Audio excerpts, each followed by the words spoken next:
오늘 우리가 볼 하나님의 말씀은 로마서 5장 17절에서 21절 말씀입니다.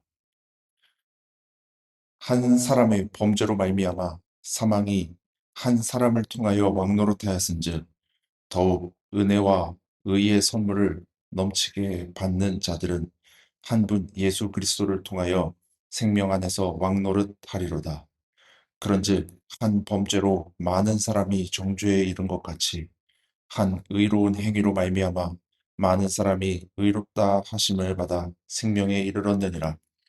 한 사람이 순종하지 아니함으로 많은 사람이 죄인 된 것 같이 한 사람이 순종하심으로 많은 사람이 의인이 되리라. 율법이 들어온 것은 범죄를 더하게 하려 함이라. 그러나 죄가 더한 곳에 은혜가 더욱 넘쳤나니 이는 죄가 사망 안에서 왕노릇한 것 같이 은혜도 또한 그리스도 의로 말미암아 왕노릇하여 우리 주 예수 그리스도로 말미암아 영생에 이르게 하려 함이라. 아멘. 네, 하나님이 사람을 지으실 때 하나님의 형상대로 창조하셨다고 성경에 기록되어 있습니다.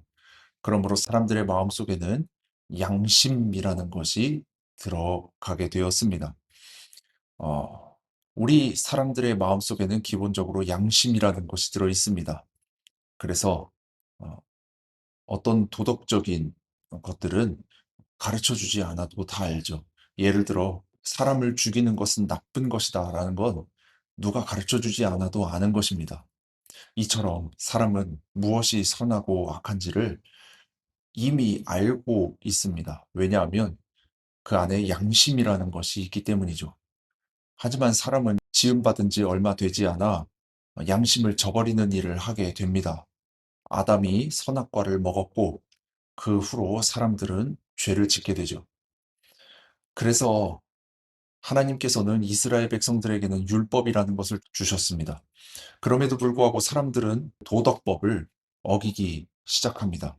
어길 뿐만 아니라 그것을 교묘히 이용하기까지 합니다. 예수님이 유대인으로부터 핍박을 받을 때 그 근거가 된 것이 율법입니다. 율법은 하나님이 주신 건데 유대인들이 그 율법을 이용해서 예수님을 핍박하더라는 것입니다. 그게 어떻게 된 일일까요? 그러면 율법이 악한 것입니까? 하나님이 주신 것인데 악하다고 할 수 있습니까?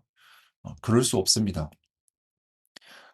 그렇지만 이 율법이 어떻게 악한 일에 이용되는가 하면 인간이 고안해낸 언어의 한계 때문입니다. 아무리 법을 잘 만들었어도 그 법을 에, 교묘히 이용해서 악한 일을 하는 사람들이 꼭 있습니다. 왜냐하면 인간이 고안해낸 언어의 한계 때문이죠. 그 언어의 한계성 때문에 예, 이 율법이라고 하는 것도 결국은 악하게 사용되고 말았다라고 하는 것입니다. 오늘 우리가 읽은 말씀 중 로마서 5장 20절에 이렇게 기록되어 있습니다. 율법이 들어온 것은 범죄를 더하게 하려 함이라. 그러나 죄가 더한 곳에 은혜가 더욱 넘쳤나니.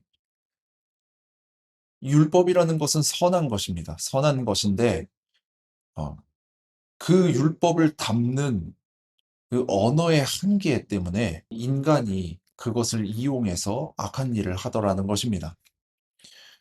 그래서 사도 바울은 이렇게 이야기합니다. 로마서 7장 6절 말씀입니다. 이제는 우리가 얽매였던 것에 대하여 죽었으므로 율법에서 벗어났으니 이러므로 우리가 영의 새로운 것으로 섬길 것이요 율법 조문에 묵은 것으로 아니할지라. 율법 조문에 묵은 것, 이것이 바로 언어의 한계를 지적한 것입니다. 우리는 이 율법 조문에 묵은 것에 의존하지 말아야 합니다. 인간의 언어로 된 하나님의 말씀을 물론 공부해야 합니다. 하지만 성령을 받을 때 비로소 하나님의 말씀을 제대로 이해할 수 있는 것입니다. 내 의지나 내 지혜로 하나님을 이해하는 것은 불가능합니다. 모든 인간은 악하고 이기적이기 때문에 성경을 자기 멋대로 해석할 가능성을 가지고 있습니다.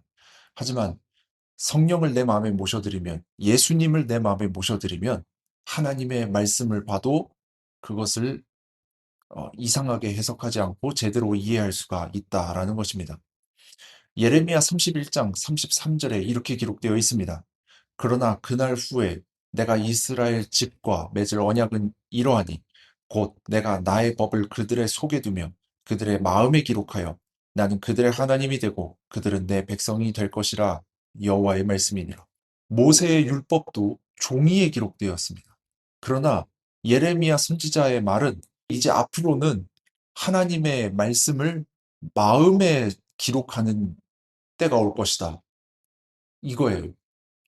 즉 하나님께서 우리에게 성령을 보내주셔서 우리 마음속에 직접 이것이 옳은 것이다. 이것은 잘못된 것이다라고 그렇게 말해줄 때가 온다라고 하는 것입니다. 왜냐하면 이 인간의 언어로 기록된 율법은 한계가 있기 때문입니다. 하나님의 뜻을 전달하기에는 한계가 있기 때문입니다.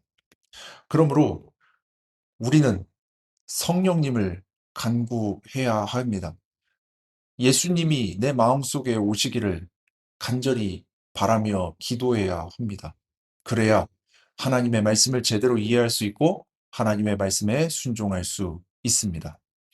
그러므로 이제 적용의 말씀을 드리며 설교를 마무리하고자 합니다. 적용의 말씀입니다.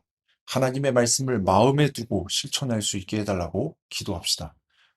이렇게 될 때 하나님께서 우리에게 놀라운 은혜를 허락하실 것입니다.